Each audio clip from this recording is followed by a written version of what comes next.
Hi, I'm Dr. Charlie Liu, and today I'm going to be talking to you a little bit about delayed sleep phase. So this is a problem that a lot of people come into the surgery with, and almost all of the time they don't call it delayed sleep phase. In fact, they may never have even heard of the term delayed sleep phase. So they'll often call it insomnia instead. And insomnia isn't a single condition, it's a group of lots of different conditions all kind of mushed together under one umbrella. And what's typical for this particular type of sleep problem is that people will complain that they simply can't get to sleep until very late at night, and then they're also struggling to wake up in the mornings. So they're kind of laying awake at midnight, early hours of the morning, struggling to sleep, tossing and turning. The brain still seems awake, thoughts are still racing, and sometimes this does get misdiagnosed as a different type of insomnia. So often people will think that they're feeling anxious because the thoughts are kind of going around in their head, and they think that that's anxiety, that's worry. And that may be true. Anxiety sometimes does play a factor. They're not completely exclusive, so you can have delayed sleep phase as well as anxiety. But more often than not, if the problem is that you're struggling to fall asleep, but then also in the mornings you're really drowsy and you're still struggling to wake up, the problem is probably delayed sleep phase. So let's talk a little bit about exactly what's going on here. So delayed sleep phase is probably best explained through the context of the body clock. So the body clock runs on a roughly 24-hour cycle. You have some systems in the brain that essentially allow your body to kind of tell what time it is. And this runs roughly on a 24-hour cycle, like I said, and it's regulated by the light that we're exposed to. So your brain is able to tell when it's sunlight and when it's therefore daytime versus when it's dark and when it's therefore nighttime. So let's take, for example, a typical spring or autumn day where the sun is coming up at about 8 o'clock in the morning and then going down at about 8 in the afternoon, 8 in the evening. Now, if you're a morning lark, most likely your body clock will allow you to wake up before 8 a.m., perhaps well before 8 a.m., and then fall asleep soon after it gets dark at 9 or 10 o'clock at night. Whereas if you're a night owl, a person with kind of delayed sleep phase, as long as there are no alarms and no obligations to actually get up and go to work or anything, if it's a weekend or a holiday, your body will naturally want to go to sleep at midnight or in the early hours of the morning and then naturally wake up at kind of midday or early afternoon. So it's shifted forward compared to the actual exposure to light. So your body is waking up after the sun is already up and then it's going to sleep well after it's dark. So that's what delayed sleep phase is, and you may have heard the terms morning lark and night owl. Night owl is essentially just a layman's word for people with a delayed sleep phase. Now, the factors of whether you're a morning lark or a night owl are largely driven by three things, and probably the predominant thing is genetics. So you'll probably tend to find that if your parents are night owls, you'll probably be a night owl as well. But it is driven by some other things, and those two things are age and light exposure, and then there are some other environmental factors as well. Now, when we look at age, it changes as you grow from a child into an adult. So children are typically morning larks compared to their genetics. So even if their genetics are completely average and they should be getting up at normal times, children will tend to rise slightly earlier and also fall asleep slightly earlier. And then as you move from a child into teenagehood, then the sleep phase tends to shift forward. So you'll find that a lot of teenagers and young adults will have trouble getting out of bed in the morning and then trouble falling asleep at night. And then as you grow into an adult, kind of 30 onwards, that sort of age, then the sleep phase begins to shift back to sort of average. And then as you get older and you turn into an elderly person, then the sleep phase again begins to shift forward. So older people tend again to wake up early in the mornings and go to sleep a lot earlier as well. So age is a bit of a factor, and it kind of varies throughout your lifespan. And then obviously the last thing is light exposure. So your brain is telling when the body clock is running based on its exposure to the sun. But obviously we have a lot of artificial light around as well. So including the actual lights that we have on in our houses, there's also the exposure to screens. So a lot of us are looking at our mobile phones, a lot of us are looking at laptop screens, and we're often doing this when the sun isn't out. So that does kind of mess up our body clock as well. So if you're a person who has delayed sleep phase, life is often quite difficult because the world is kind of designed for morning people. If you're a morning person and you wake up really early, at let's say 5 o'clock in the morning, it doesn't actually cause any problems, because you can just eat some breakfast, go for a run, and then go to work at 8 o'clock or 9 o'clock as normal. And you might end up going to bed a little bit earlier and missing out on some social activities, but otherwise life doesn't really cause any problems. Whereas if you're a night owl, the opposite is true. So people really struggle because they are being forced to wake up at a time where their brain hasn't actually woken up. So their alarm clocks are going off, they're dragging themselves out of bed, they're dragging themselves out of sleep, and then they're being forced to work when their brain, again, still isn't completely awake, and they're often performing at a substandard level. So what can we do about this? Well, there's some good news and some bad news here.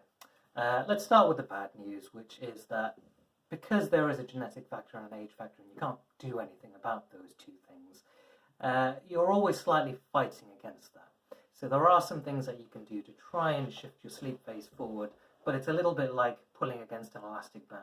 Your body clock is always going to try and get back to that night owl state, and so you're constantly having to do this. The good news is that you can use light exposure to change your sleep phase somewhat. So let's talk about some of those things. So let's start off with light exposure.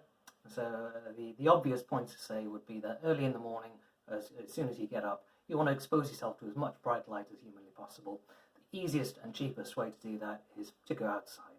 And even on a cloudy day, the amount of light that's coming through the clouds is probably brighter than most people's lights inside the house. So that's the easiest and cheapest way. You can also buy light exposure, I think they're called LED light therapy boxes, and you can probably get these for somewhere like £60 to £100 online, get them delivered.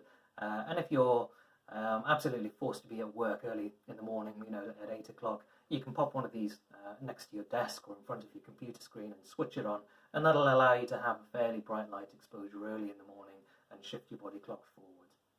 The converse of this is obviously trying to limit the amount of light exposure that you have late at night.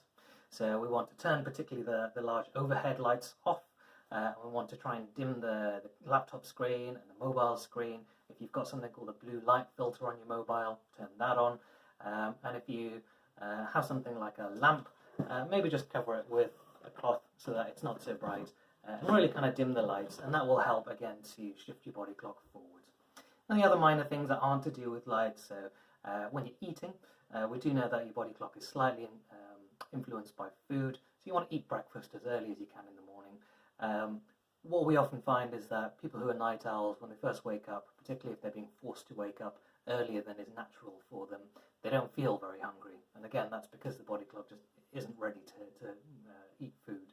But do try and force yourself to eat something, even if it's just a mouthful or two. And that again will help to shift your body clock forward, and try to avoid eating too late at night. And the same goes for exercise. If you are going to exercise, try to get the adrenaline pumping early in the morning rather than late at night, and again that will help to shift things forward. Now, those are some of the things that you can do to help. And obviously the easiest way to try and get around the problem is actually just to change your lifestyle. So if you are able to shift things around so that you're working or studying later at night rather than early in the morning, then that's perfect. But let's face it, that's probably not going to be feasible for the majority of us. So lastly, I'd probably like to talk a little bit about some of the controversies. So one of the things that a lot of people will hear about delayed sleep phase, particularly because it applies to teenagers and young adults most of the time, is that they say that teenagers are just being lazy and they're on their screens late at night, they're on their phones, and that's why they're kind of sleeping like that. And it is slightly unfair to teenagers and young adults. So I'm sure that there is an element of truth to the fact that they might be on their phones late at night, and that's something that we can tackle. But that's definitely not the whole story. There is good medical evidence now that there is a physiological shift that happens during those years that forces people into a later sleep phase. And then there are a couple of logical inconsistencies in the argument that teenagers are lazy. And I think probably number one is that if you look at young children, you can't really say that young children are studious, industrious people. They're probably just as lazy as the teenagers, and yet they wake up incredibly early in the morning. So I think that that shows that that's obviously not true.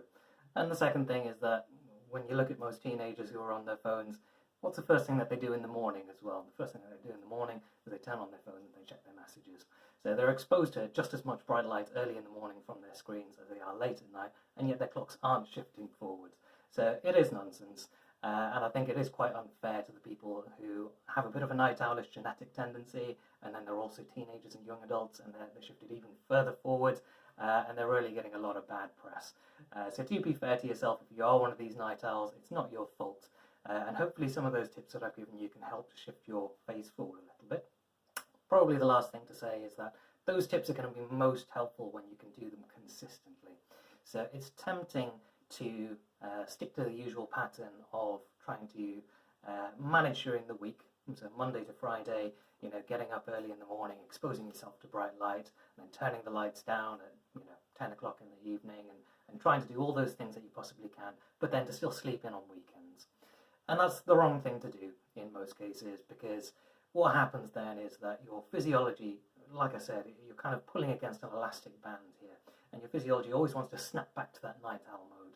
So as soon as you do that on the weekends and you allow yourself to have a bit of a lie-in, or you allow yourself to be out late at night until 2 in the morning, your body clock is just going to snap straight back into night owl mode, and you're going to find it super difficult on Monday morning to get up again. So do try and make it consistent if you can. I realise that life isn't particularly fair, and this does make it very difficult for night owls to be alive. So I hope that's been helpful for you. And if you don't feel that fits you, I should hopefully have a video about insomnia as well, which you can have a look at and get some tips there too. All right, have a nice day.